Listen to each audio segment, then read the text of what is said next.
la Russie d'autre part, et on va essayer de comprendre pourquoi l'État juif ménage les deux pays et joue les équilibristes en quelque sorte, alors qu'on a appris cette semaine que plus de 15 000 personnes ont immigré en Israël depuis que la Russie a envahi l'Ukraine le 24 février. D'abord, Avi Pazner, j'aimerais vous faire réagir à cette information. Après plus de 2 mois de conflit, Israël qui a décidé de livrer des casques et des gilets pare-balles à l'Ukraine. Doit-on enfin comprendre, Avi Pazner, que Israël a décidé enfin, pourrait-on dire, de pencher en faveur de l'Ukraine? Christophe, il faut comprendre la politique prudente d'Israël. Israël est dans une position complètement particulière ici. Premièrement, oui, nous avons des liens d'amitié avec l'Ukraine. Oui, nous suivons avec le cœur brisé vraiment les scènes de la guerre en Ukraine et nous avons une énorme solidarité avec le peuple ukrainien et son gouvernement. Alors, on vous entend. D'un autre côté, oui, allez-y. D'un autre côté, nous avons aussi de bonnes relations avec la Russie, bonnes relations qui sont forcées parce que nous sommes le seul pays de l'Ouest, le seul pays démocratique à avoir sur notre frontière avec la Syrie une présence militaire russe. Donc nous sommes, si je peux le dire de façon différente, nous sommes le seul pays démocratique à avoir une frontière commune avec l'armée russe. Donc il nous faut montrer ici de la prudence car nous n'avons aucune envie d'un accrochage avec cette armée tout en maintenant une politique de bonne volonté face à l'Ukraine. Et vous venez justement de mentionner, Christophe, que nous avons décidé, après quelques semaines d'hésitation, de fournir des casques et des vestes protectrices à l'Ukraine. Et nous l'avons vraiment fait parce que nous considérons que c'est la chose juste à faire.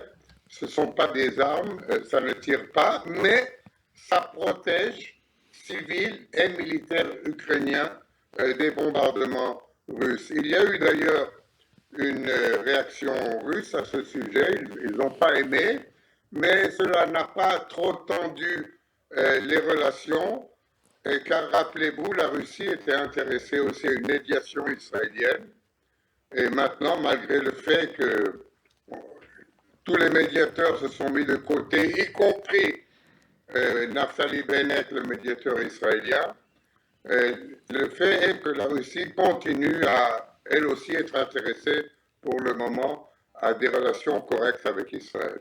Alors, on nous entend malheureusement pas très bien Avi Pazner, ancien ambassadeur d'Israël à Paris et à Rome, mais on va quand même évidemment poursuivre et donc vous réagissiez à cette décision effectivement de l'État juif de livrer des casques et des gilets pare-balles à l'Ukraine, donc Israël qui penche en faveur de l'Ukraine par cette décision, mais bien sûr ce que réclament les Ukrainiens, Avi Pazner, en priorité, ça reste quand même toujours l'aide militaire, et là de ce point de vue, pour l'instant sur l'aide militaire, les choses n'ont pas tellement avancé.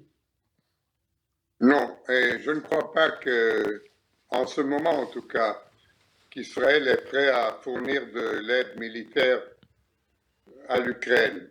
Il nous faut, comme je vous ai expliqué tout à l'heure, il nous faut ménager nos relations avec la Russie.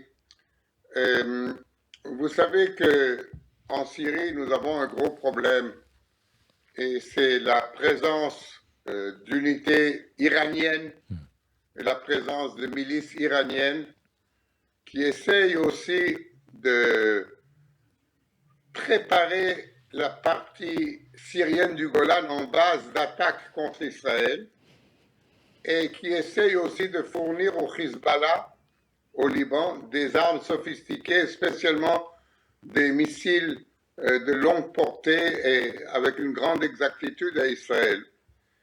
Et Israël, depuis des années, selon les sources étrangères, nous ne l'avons jamais confirmé, Israël, selon des sources étrangères, attaque ces objectifs iraniens, pro-iraniens, et ces délivraisons d'armes. Ça fait déjà quelques années maintenant. Cela, Christophe, nous ne pouvons pas le faire sans l'accord de la Russie, sans une coordination militaire avec la Russie. La Russie, aujourd'hui, est le maître en Syrie, est le maître des armées en Syrie.